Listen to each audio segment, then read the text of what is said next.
Welcome on back. This is Grayson doing some more Into the Dark with my friend. I'm Jenai. Nice to meet you guys.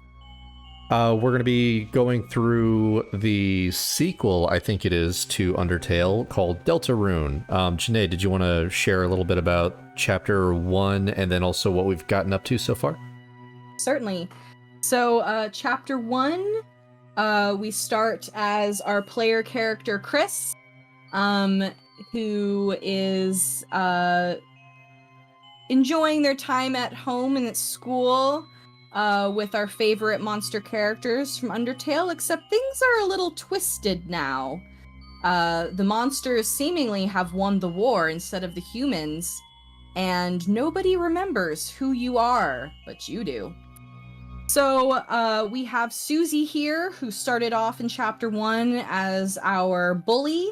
But now we are friends, and we like to hang out together.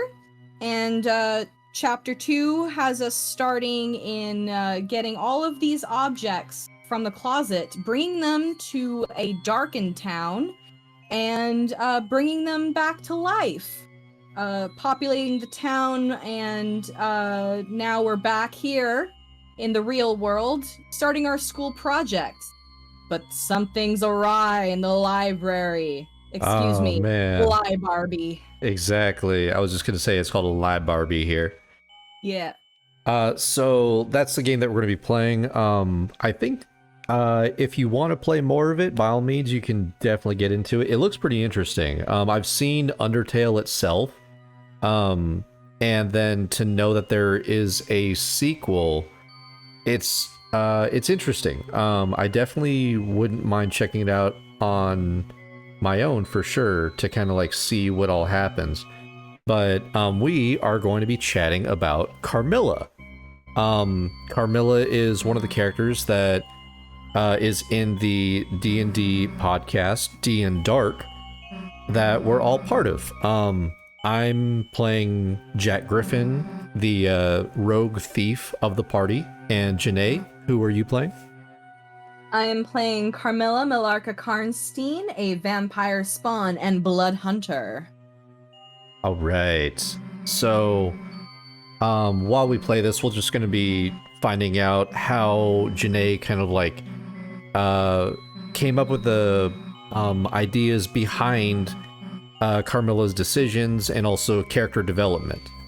So, now, Jenai, just to kind of like recap a little bit, you and I were talking a little bit, like as we do as friends, and then you expressed that there was an interest on your side to kind of get into the whole D&D scene.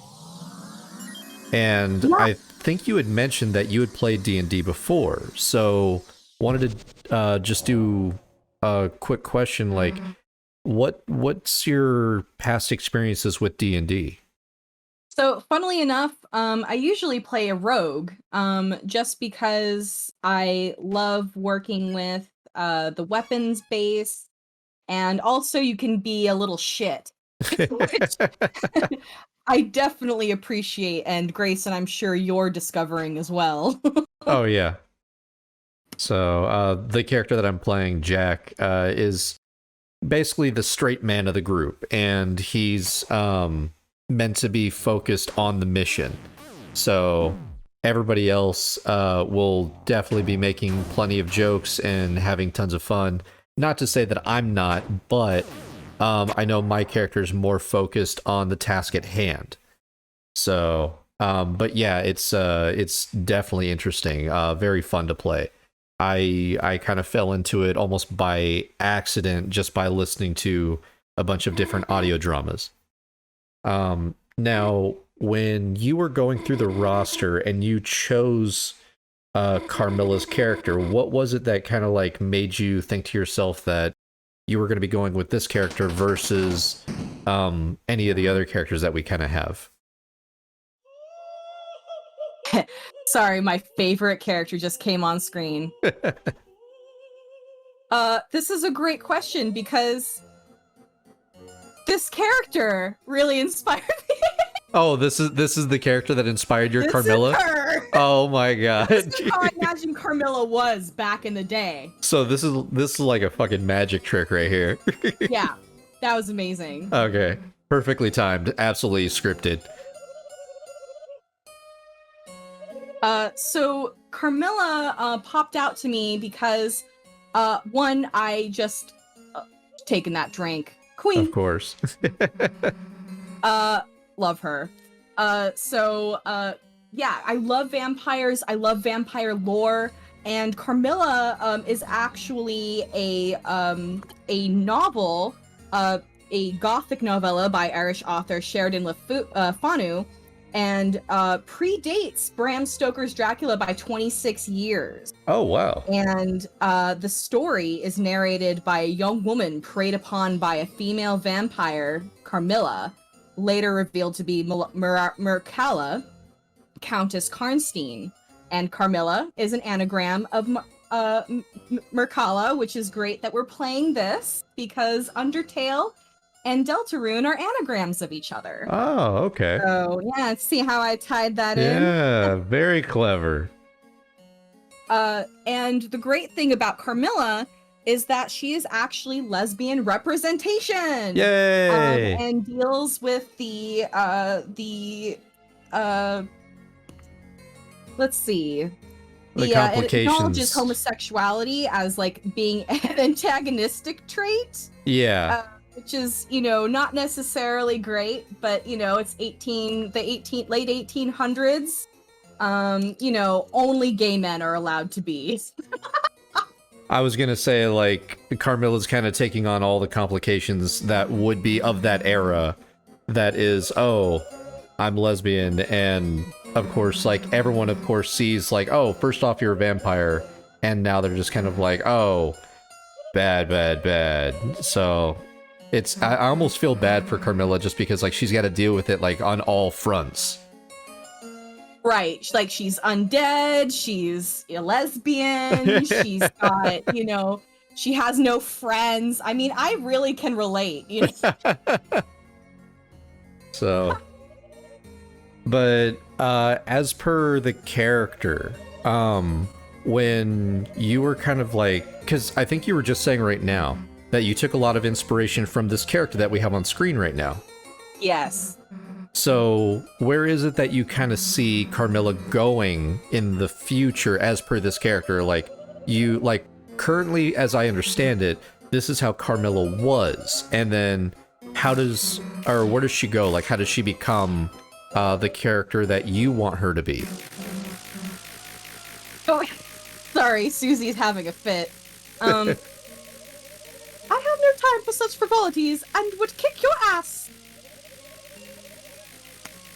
Where I really okay, so if you've ever had like a phase in your life, you know that there's, oh dear, here we go. We're fighting. Oh. We're not really fighting though. Let's see. Let's jiggle. My money don't jiggle. It folds. I mean, it's kind of true. Especially if you have like a dollar bill. So I really want her to kind of almost be getting her groove back, right? Like she's been dead for hundreds of years. It's just, it hasn't been a good time for Carmilla, being dead. It ain't pretty. Right. So, I really want her to sort of be learning how to trust people again. Okay. And C to throw. Jeez. I think you missed. I missed. Shocking.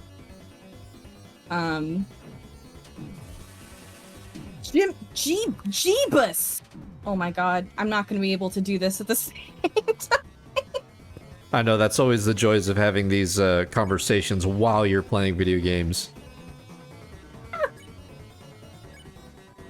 Okay, let's see if I can actually do this. Let's see if I can do this. Okay. Alright, ready? Ready? Yeah! So you were saying... You Go were ahead. saying that you wanted to take Carmilla in a direction to where she's basically kind of like getting her groove back, and she's kind of like learning what it is to kind of like, I'm guessing, have her humanity return to her. Yes, and that's, I feel like, the overarching story here is she's getting her memories back. She's kind of everything's sort of deja vu-ish for her right now. Okay. And so with the help of the company, she's oh god. I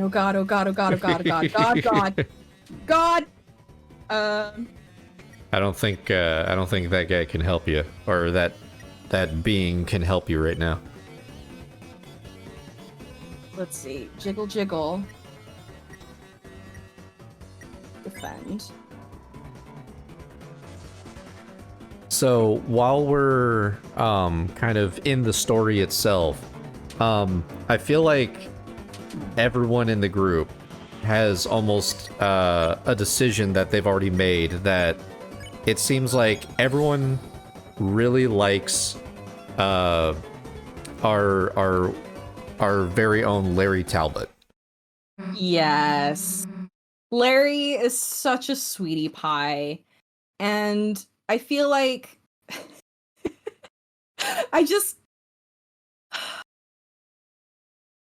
there's just something so like endearing about him. The nervousness, Yeah. the constantly trying to maintain order in the court. Because I'll definitely say that while I was talking with Emotep, Daniel, I was kind of sharing that I feel like Emotep's character is very much the dad of the group, and I almost even want to say that Larry might even be, in my head, I almost want to say Larry's that the baby. either the baby or the mom, just because it's like Larry's just kind of like the sweetheart to where it's like wants everyone to get along. But then also at the same time, Jack's over here being like a little shit, and then Carmilla's trying to go through her own little existential crisis, and then you've got Frankenstein that's just like, let me punch things. Yeah. Frankenstein, because I feel like that's such a straightforward way to be, just punch shit. Yeah. So, but I mean, of course, like it's not, of course, like that straightforward, because I mean, Ben's bringing his own little twist to the character as well. Yeah, absolutely. So, and I love all the trash talk that Ben, as Frankenstein, gets to engage with. It kills me, and I honestly, I swear, like that. Oh, this music's so good. Oh yeah. I swear that Dan, when you guys do the editing, I constantly laughing my ass off the whole time, and I'm like, they gotta be muting me. They gotta be. So, but I also wanted to ask, when you kind of see yourself playing Carmilla, where is it that you eventually want her to end up, almost near, let's just say like getting closer to the end of the story? Where would you want her to end up? Do you want her to end up as like how she was before, or do you want her to like go full blood hunter, or do you want her to just like be a hero, or just someone that's like, leave me alone, I just want to be a regular person and I just want to live a quiet life? Yeah, so Carmilla's past was very turbulent, obviously. Being a vampire requires certain things out of you that just doesn't require of normal people. Right. And she gets stared at a lot because of her looks and the way she carries herself. And I think Carmilla, I want her to sort of how to put this.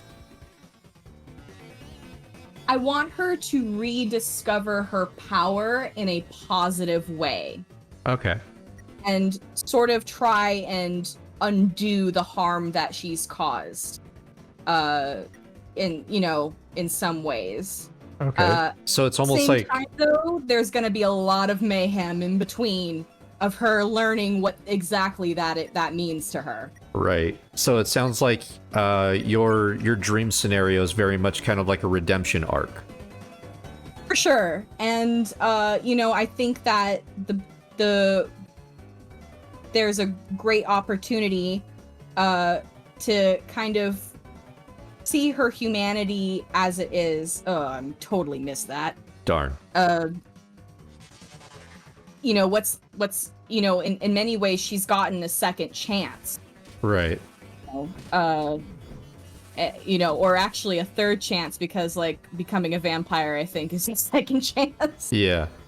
And then also wanted to ask, like, even in episode 1, when Carmilla shows up and to the antagonist's discredit, like, he wasn't aware of it, essentially, but was it surprising for you that it was essentially Van Helsing that kind of gave you almost your quote-unquote third chance? Yeah, I love that. It how that comes out narratively, right? Because like Van Helsing in the Dracula, novels, or novel, excuse me, not novels, is so hell-bent on cleaning up the mess that the vampire spawn have begun to multiply. Right. So he's cleaning all that up. And Carmilla is definitely got, that kind of history. Like, can you imagine having like towns upon towns of I love the way Chris wiggles. Ooh, the wiggle. That Carmilla is sort of like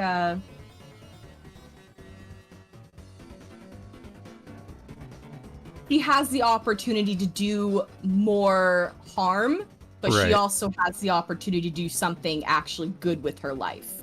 Right. And like the rest of her life, which, who knows how long that will go on for. Of course.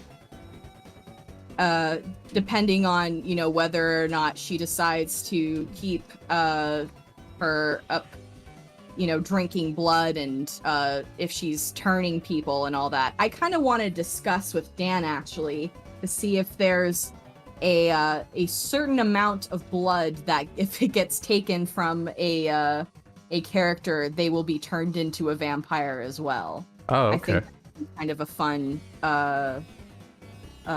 little like a fun little mechanic that could just fun little mechanic. throw a little twist in the story and everything.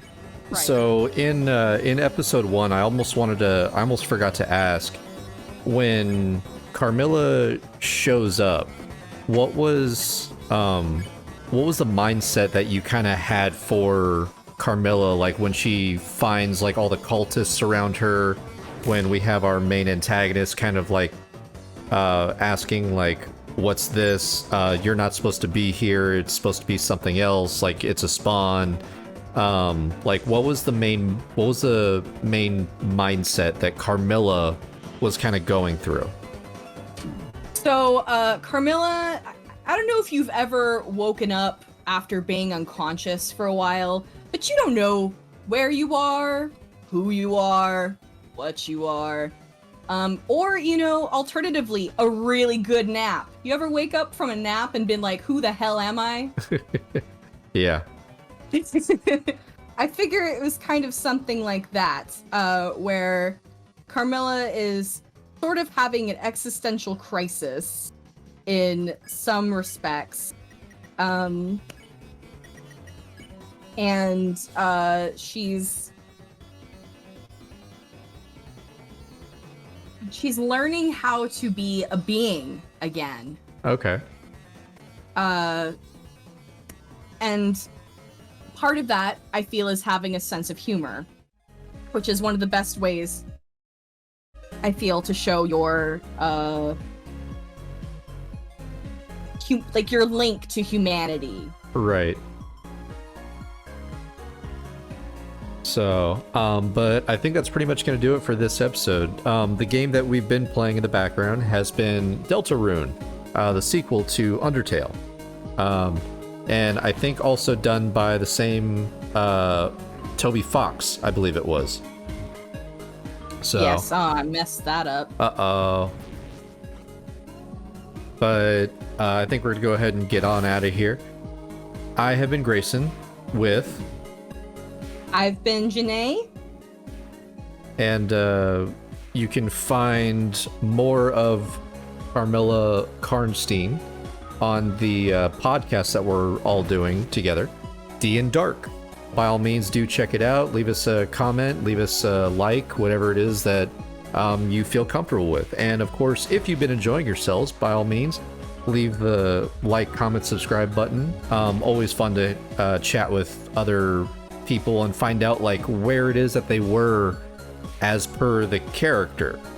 So we're gonna go ahead and get out of here.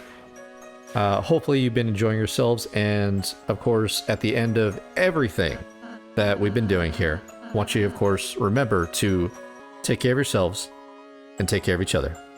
You can listen to D&Dark on all major streaming platforms, including Spotify, Apple Podcasts, Google Podcasts, Stitcher, and more, with new episodes premiering on Wednesdays. Follow us on Twitter at D&Dark Podcast to stay up to date with our goings-on, and we look forward to seeing you join us as we venture into the dark.